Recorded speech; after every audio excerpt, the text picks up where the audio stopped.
So the second half of thermal physics is all about ideal gases. So first of all, we'll go through some definitions. Avogadro's constant, and this is basically the number of particles in 1 mole of any substance, and the number is 6.023 times 10 to the 23.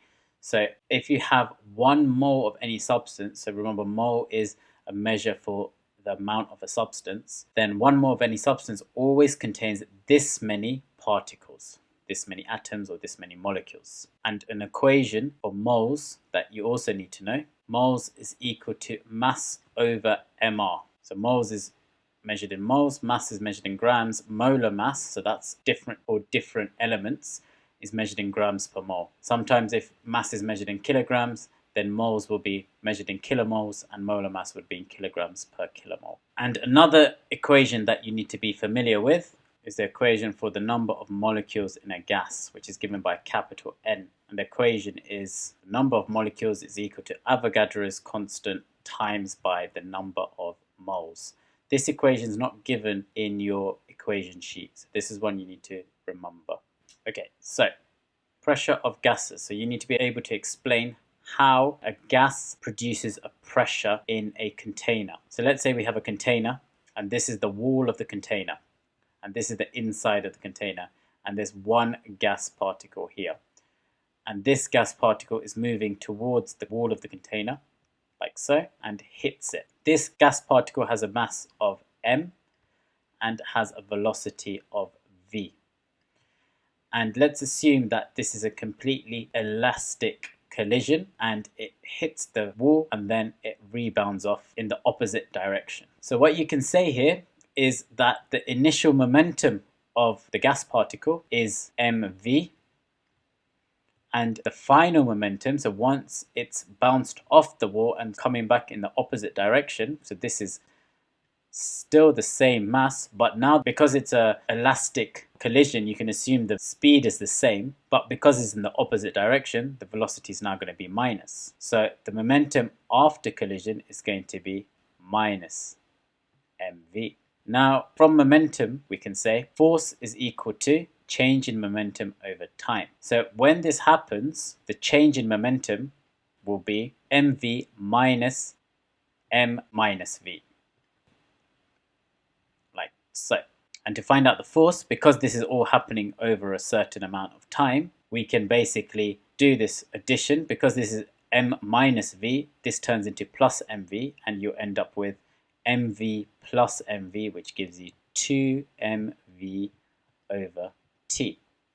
So this is an equation for the force that this particle is exerting on the wall of this container. And if this force is occurring over a specific area, that means you're getting a pressure formed, because pressure is equal to force over area. So the pressure on the container is going to be 2mv over t divided by area. So that's how you prove how a gas exerts a pressure on the wall of a container.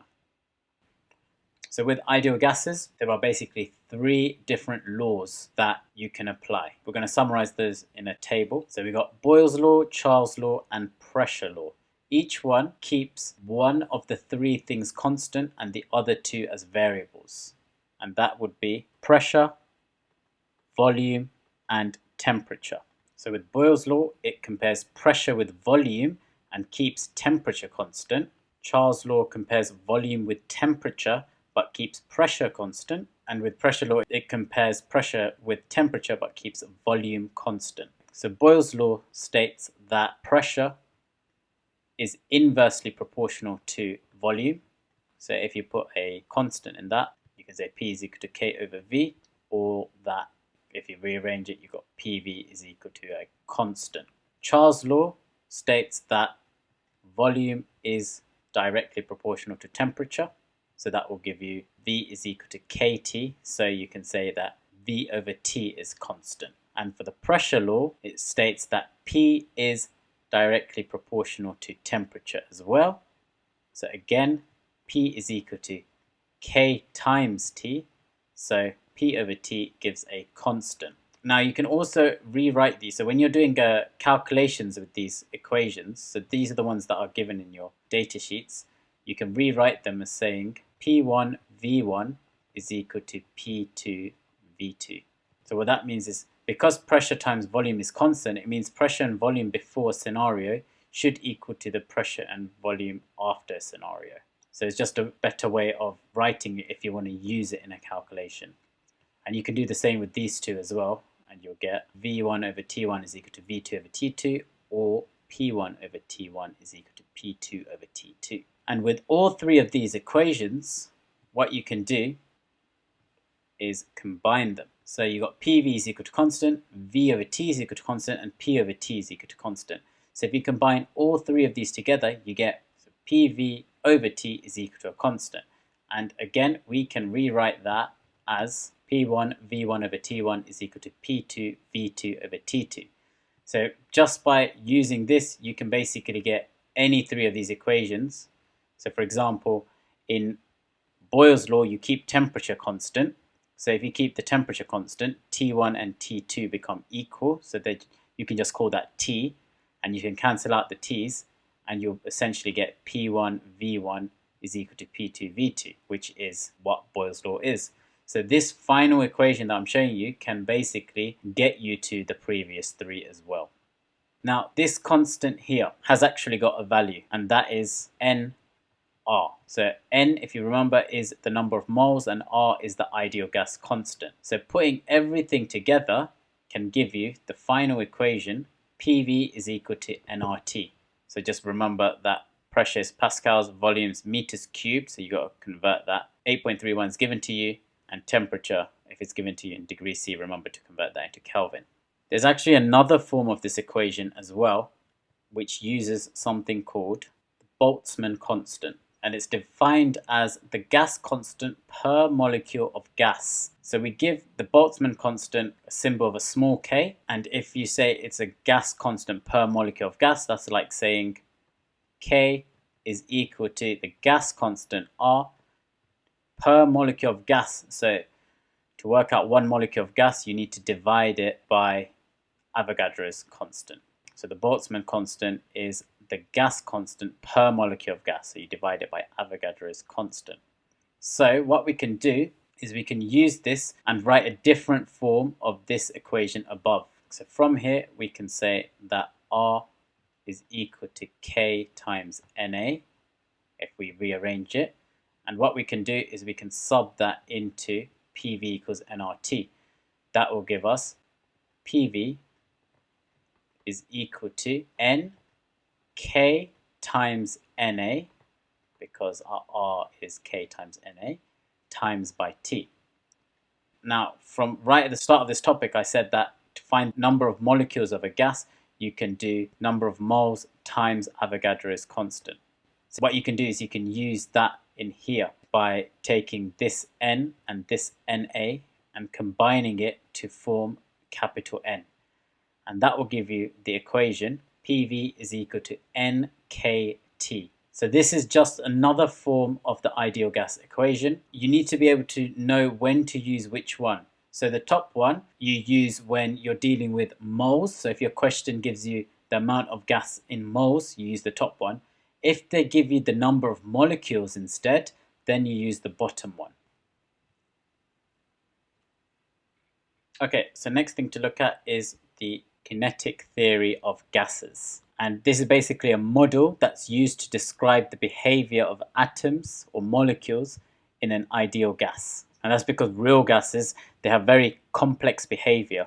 So we use the kinetic theory of gases, which basically treats them as ideal gases, and make a few assumptions when we work with that. Okay, so it's a model used to describe the behavior of atoms or molecules in an ideal gas. So you need to know these assumptions. First one is there is a large number of molecules in random rapid motion. Second one is that particles occupy a negligible amount of volume compared to the volume of the whole gas. Third assumption is that all the collisions that happen in the gas are elastic. So remember, that means kinetic energy is completely conserved. Fourth one is the time taken for the collisions is negligible compared to the time between the collisions. And the last one is that the forces between the particles are negligible except for when a collision is happening. So you're assuming that any other forces don't exist. And when you do all of this, you get an equation that also contains pressure and volume in it. And it looks like that. Some key things here. This is a capital N. So this is the number of molecules. M is the mass, which is measured in kilograms. And this c bar squared is known as the mean square speed. And what that means is, say you have 3 particles. C1 is traveling at 10 meters per second. C2 is traveling at 15 meters per second. And C3 is traveling at 13 meters per second. If you want to work out the mean square speed, what you do is you square all of them and find an average, so divide it by 3. So that would be c bar squared is equal to 10 squared plus 15 squared plus 13 squared, all divided by 3, which would give you 164.7. And sometimes they might also ask you the root mean square speed, which is basically just the square root of that. Okay, next, we need to be able to prove that kinetic energy is directly proportional to the absolute temperature of an ideal gas. So your end goal here is to prove that kinetic energy of particles in a gas is directly proportional to temperature. Absolute temperature just means temperature in Kelvin, which makes sense because you should know that if you increase the temperature of a gas, then the gas particles should be moving around much faster, so the kinetic energy should be faster as well. So the proof for this starts off with the ideal gas equations. So we have PV is equal to nRT, and the other one that we learned, PV is equal to a third nm c bar squared. Remember, the capital N means number of molecules, the small n means number of moles. So for this proof, the first thing you start off with is equating both of these equations. So let's call this equation 1 and equation 2. So your first step is equate 1 and 2. So what you can write this as is nRT is equal to a third nm c bar squared. That's because both of them equal to PV, so you can say both sides are equal to each other. Okay, so your next step here is to split up this third. And the reason you want to split up the third is because, remember, we're trying to prove that temperature is proportional to kinetic energy. So in your proof, you're going to want the equation for kinetic energy in it somehow. So you want half mv squared in it.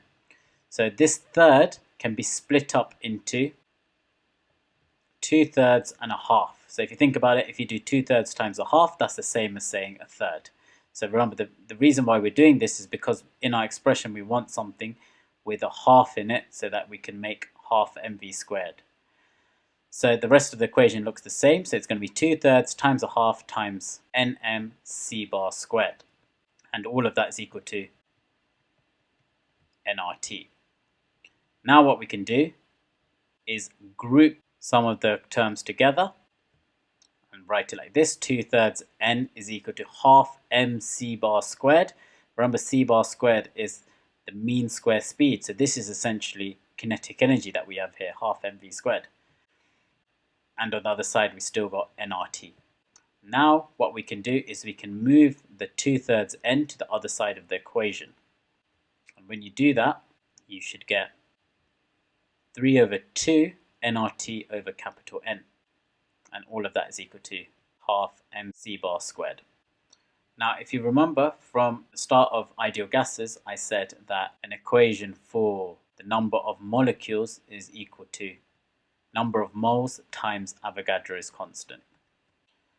If we rearrange this to make it look like what we've got here, you can write it as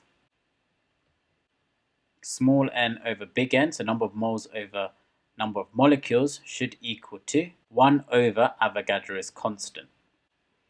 So when we go back to this equation here, the whole equation becomes 3/2 RT over NA, because remember it's 1 over NA, so it's going to be at the bottom of the fraction, is equal to half m c bar squared.